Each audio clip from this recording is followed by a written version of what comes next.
I found that nothing in life is worthwhile unless you take risks. Nothing.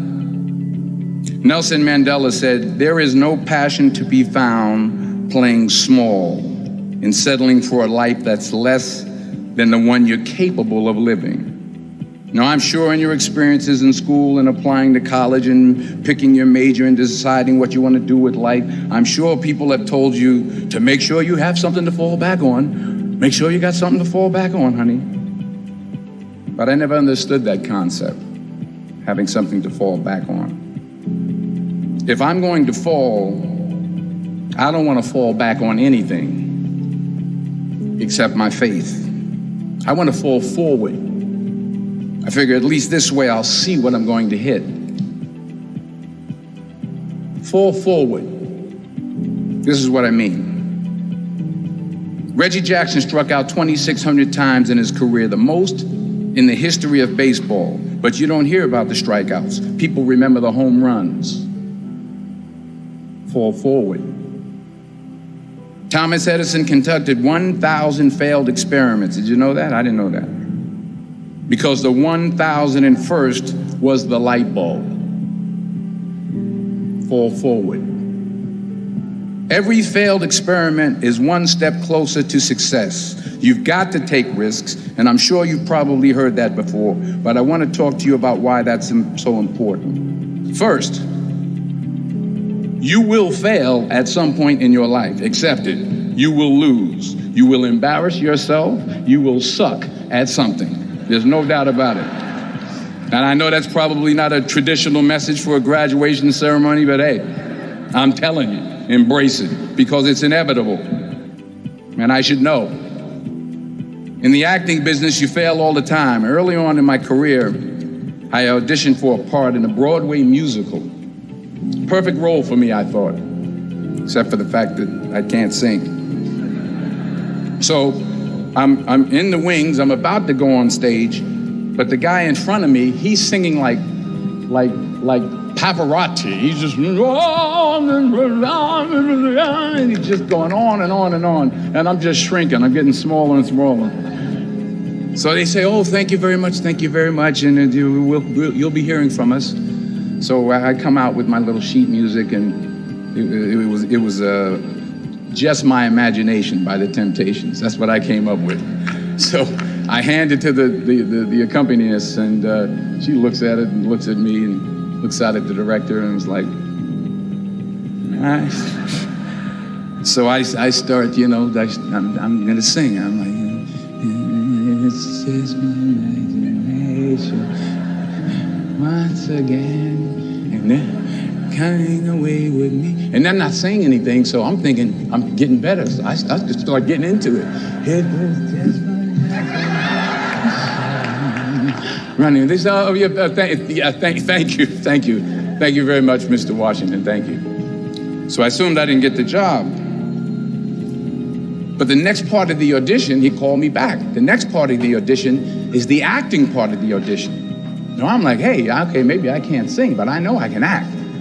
So they pair me with this guy, and again, I didn't know about musical theater. And musical theater is big, so they can reach everyone all the way in the back of the stadium. And I'm more from a realistic, naturalistic kind of acting where you actually talk to the person next to you.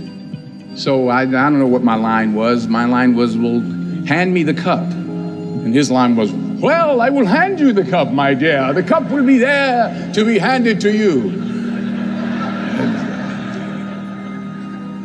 I said, oh, okay.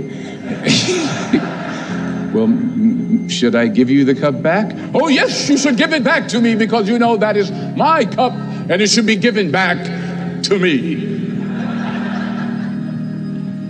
I didn't get the job. But here's the thing. I didn't quit. I didn't fall back. I walked out of there to prepare for the next audition, and the next audition, and the next audition. I prayed. I prayed, and I prayed. But I continued to fail, and fail, and fail. But it didn't matter, because you know what? There's an old saying, you hang around the barbershop long enough, sooner or later you're gonna get a haircut. So you will catch a break, and I did catch a break. Last year, I did a play called Fences on Broadway. Someone talked about it. Won the Tony Award. And I didn't have to sing, by the way. But here's the kicker. It was at the Court Theater. It was at the same theater that I failed that first audition 30 years prior. The point is, every graduate here today has the training and the talent to succeed. But do you have the guts to fail? Here's my second point about failure. If you don't fail, you're not even trying. I'll say it again. If you don't fail, you're not even trying. My wife told me this great expression. To get something you never had, you have to do something you never did. Les Brown's a motivational speaker. He made an analogy about this. He says, imagine you're on your deathbed, and standing around your deathbed are the ghosts representing your unfulfilled potential. The ghost of the ideas you never acted on. The ghost of the talents you didn't use. And they're standing around your bed, angry, disappointed, and upset. They say, we came to you because you could have brought us to life, they say. And now we have to go to the grave together. So I ask you today, how many ghosts are going to be around your bed when your time comes? You've invested a lot in your education, and people have invested in you. And let me tell you, the world needs your talents, man, does it ever. I just got back from Africa like 2 days ago, so if I'm rambling on, it's because I'm jet lagged. I just got back from South Africa. It's a beautiful country, but there are places there with terrible poverty that need help. And Africa is just the tip of the iceberg. The Middle East needs your help. Japan needs your help. Alabama needs your help. Tennessee needs your help. Louisiana needs your help. Philadelphia needs your help. The world needs a lot, and we need it from you. We really do. We need it from you young people. I mean, I'm not speaking for the rest of us up here, but I know I'm getting a little grayer. We need it from you, the young people. So you got to get out there. You got to give it everything you got, whether it's your time, your talent, your prayers, or your treasures. Because remember this, you will never see a U-Haul behind a hearse. You will never see a U-Haul behind a hearse. You can't take it with you. The Egyptians tried it, and all they got was robbed. So the question is, what are you going to do with what you have? I'm not talking about how much you have.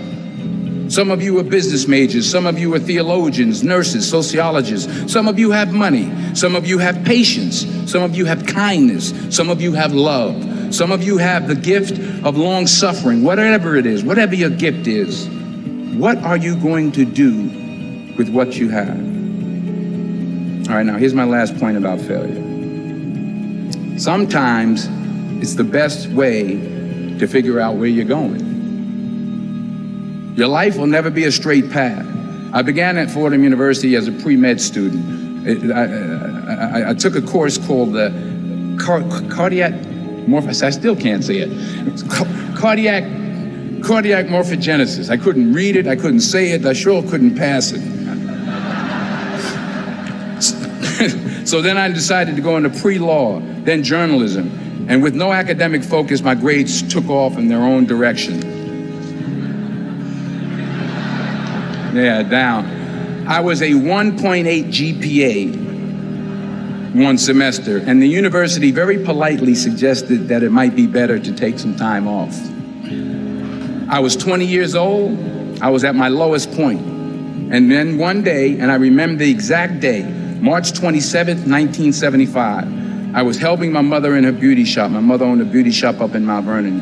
And there was this older woman who was considered one of the elders in the town. And I didn't know her personally, but I was looking in the mirror, and every time I looked at the mirror, I could see her behind me, and she was staring at me. She just kept looking at me. Every time I looked at her, she kept giving me these strange looks. So she finally took the dryer off her head and said she said something I'll never forget.